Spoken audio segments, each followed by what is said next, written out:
Hello. Very good morning to you all.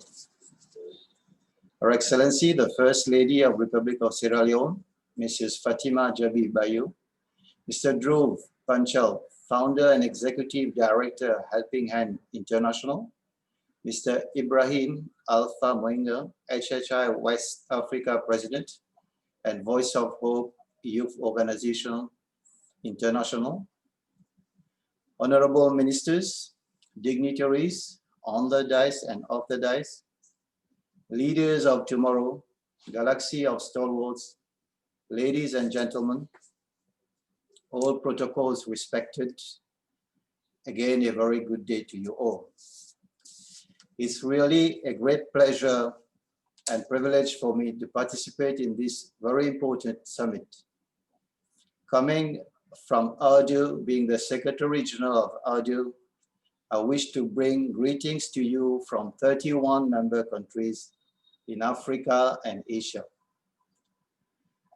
Ladies and gentlemen, it's usually a bliss to be amongst youngsters, among youth. As you know, it makes you feel very young. And we have the sensation, and in reality, we are speaking to the next generation of eminent leaders. I therefore heartily thank the organizers for inviting me and giving me this opportunity to address youth and the leaders of tomorrow. I've prepared a few slides for you.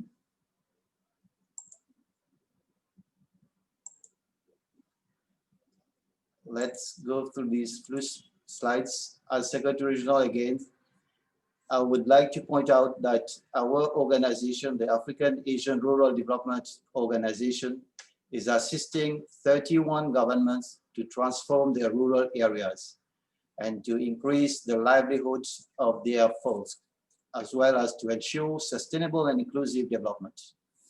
I therefore wish at this very forum to share some of my thoughts and experiences on very important issues such as the SDGs, the role of youth, including women, in policy reforms and programs implementation, the Youth 2030 strategy, skill development, institutional reform, the necessity of networking and cooperation to meet targets of sustainable and inclusive growth, as well as possibilities and potential of African Union 2063, CAADP, and ACFTA.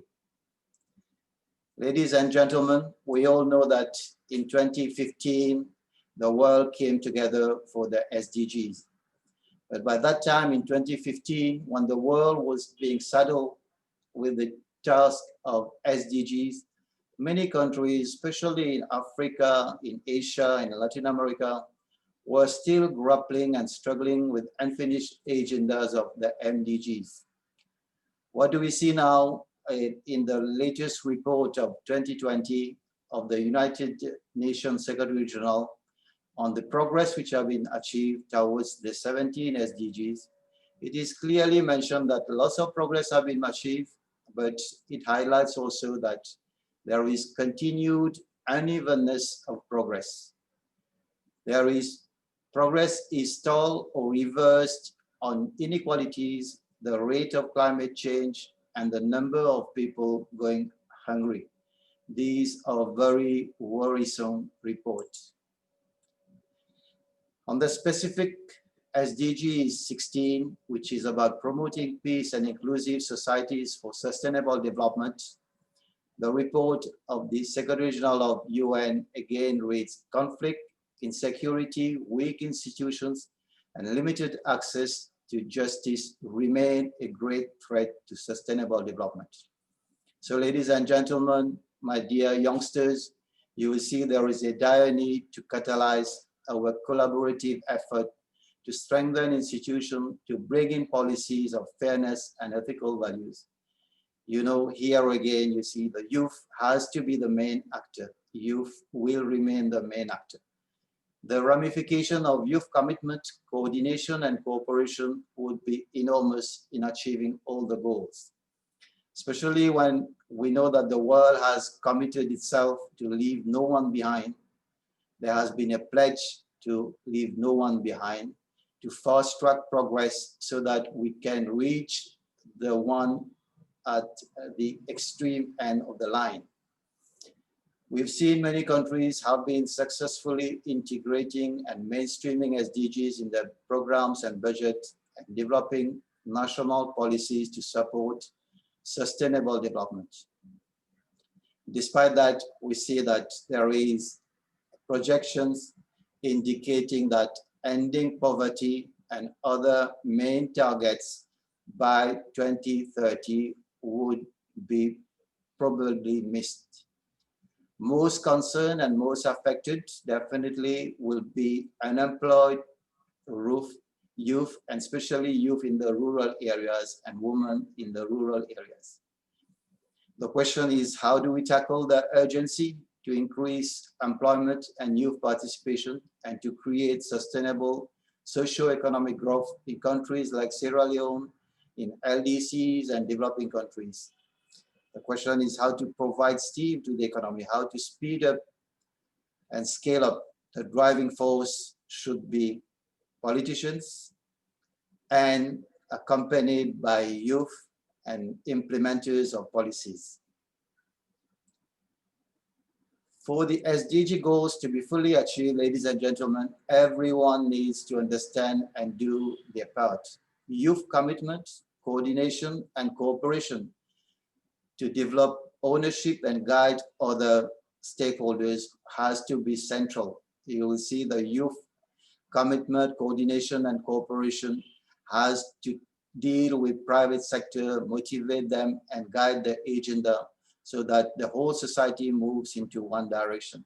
The civil society equally has to be involved, NGOs, and obviously government there. If we talk about youth and development, we should be knowing that development itself is a multi-dimensional process involving reorganization and very often reorientations of the entire economic and social system. SDGs, as I've been highlighting, has visibly imposed a new world economic agenda. And we need to ensure urgent and drastic changes in the way we operate our planet, in the way we consume, in the way we produce. My humble specific assignment to youth is we have to individually and collectively reflect and act upon simple issues, but which require lots of energy and lots of resources. How do we move people out of poverty? How do we green our jobs? How do we ensure clean energy, access of water and food, nutrition for everyone? How do we contain the climate change, which is troubling humanity and making uncertainty progress? Decent quality of life for everyone is a must. How do we improve our transportation system? There are lots of questions where youth have to be concerned and to be involved so that together we can review our consumption and production pattern for a sustainable world. We are all in the midst of the COVID-19.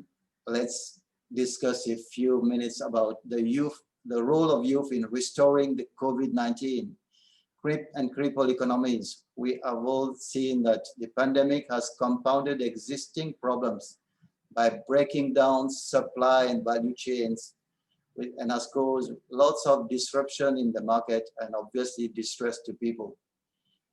A simple health pandemic has disturbed and destroyed lives and livelihoods, has disrupted economies and businesses, has demolished many sectors and many industries. What is the role of youth now? What can we do? Obviously, people are looking for vaccine. Policymakers have been able to put up some rescue packages. Youth has to sit down and debate and ensure the government rescue packages use innovative technology, ICT, to restore fastly the businesses and restore downstream and upstream value chain, especially for those at the lowest strata. And when I'm talking about those at the lowest strata, means most of these people living in the rural areas. Youth implementing SDGs, climate change and COVID are for me and for the whole fraternity of ADIO, they are clarion call instructing the world to act as one. All these changing landscape, mega changes and impending challenges are really warranting new approaches with speed and scale. We cannot go the same speed we have been going the last decade or so. Youth in many countries have been given a crucial role in sensitizing, prioritizing, localizing, and adopting, as well as monitoring SDGs. This is in fact the way forward. Youth has to play a catalytic role in promoting and supporting what we call PESTEL, political, economic, social, technological, environmental, and legal issues capable of triggering substantial and lasting and inclusive transformation. Youth has to advocate holistically and in a very coherent manner, in what we call in a lucid manner, development challenges. And again, I'm stressing on the need that this has to be in an urgent mode, what we call the mission mode, just as the one we have been developing the vaccine for the world. ADIO, the African Asian Rural Development Organization, is such an organization which is manifesting the solidarity between Asia and Africa, and we provide such facilities to our member countries. Let me just give you a few slides to give an idea of the ADIO, where Sierra Leone is also a member of this organization. And we would wish Sierra Leone, the government of Sierra Leone, to become a bit more active in participating in the activities of ADIO. ADIO is factually an intergovernmental organization promoting solidarity with the concept of South-South cooperation. And now we are also going with the concept of South-South and triangular cooperation. We are really rural-centric, where we want to improve life and livelihoods by building capacities and transferring best practices, models, and technologies. We are in fact impacting on the life of more than 2.6 billion people in the 2 continents. The main areas of concern we are working out is enumerated on this slide. You will see we work particularly for poverty alleviation, sustainable agricultural development, empowerment of rural people, especially women, decentralization of community and community empowerment, environment and climate change.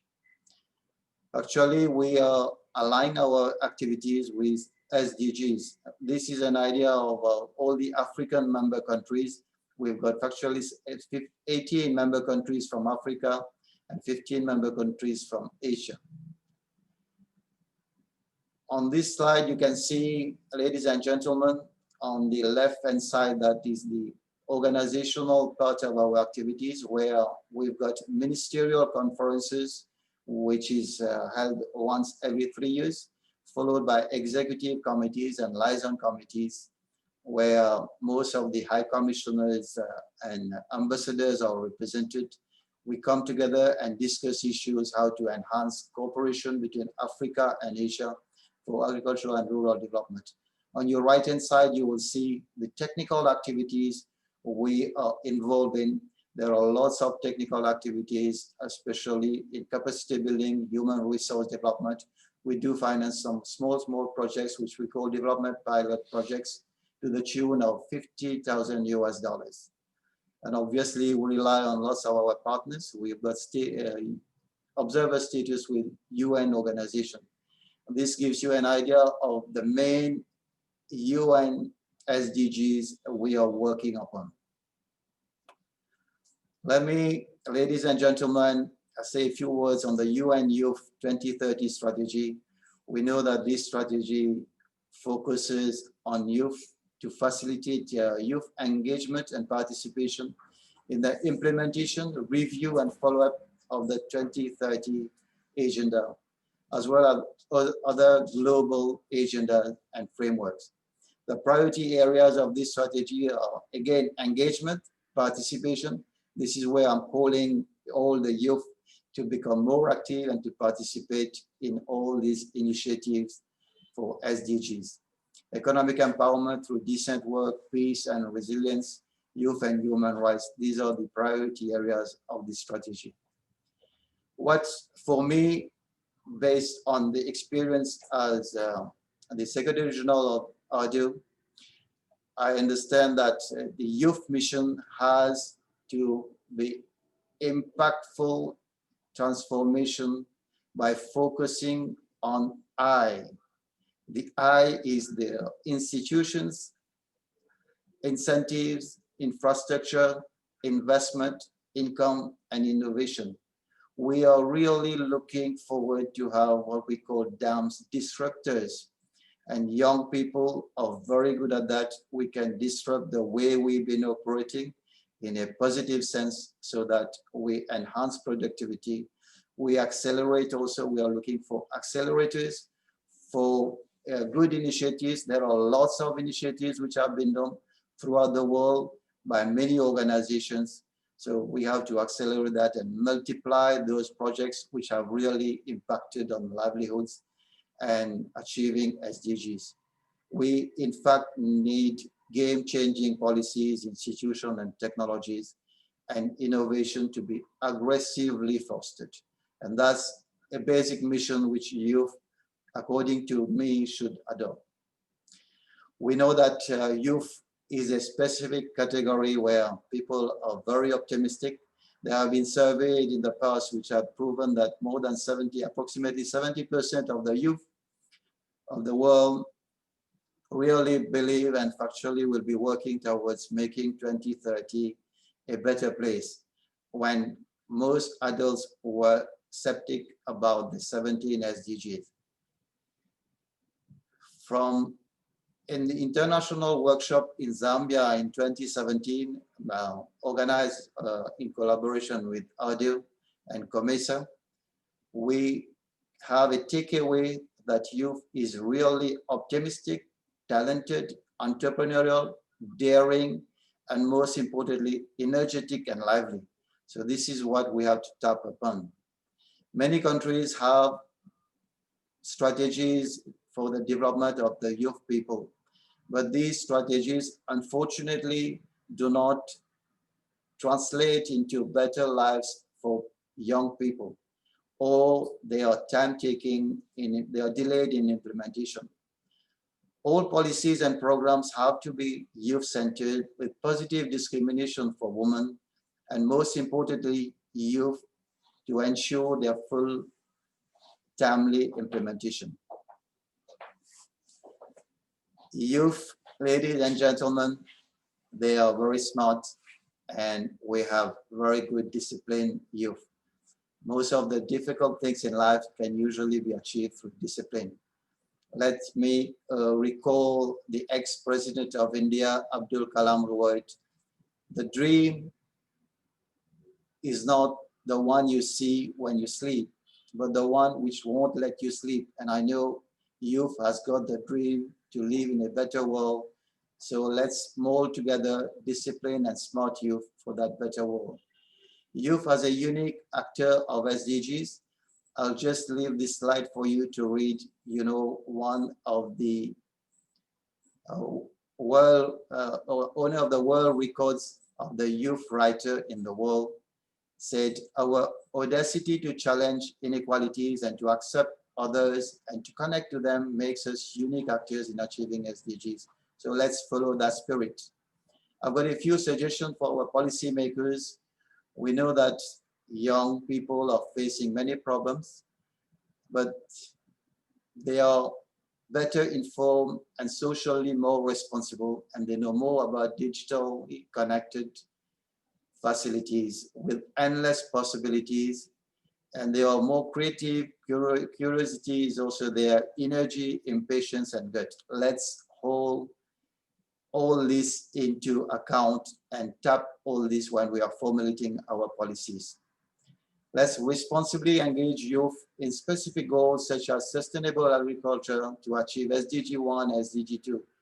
There are a list of specific assignments I've listed there. We can give a specific assignment to youth, groups of youth, for setting up SME startups, agro-produce processing units, and so on. We can also have annual competition for using innovation and technology as a game changer to connect initiatives to markets.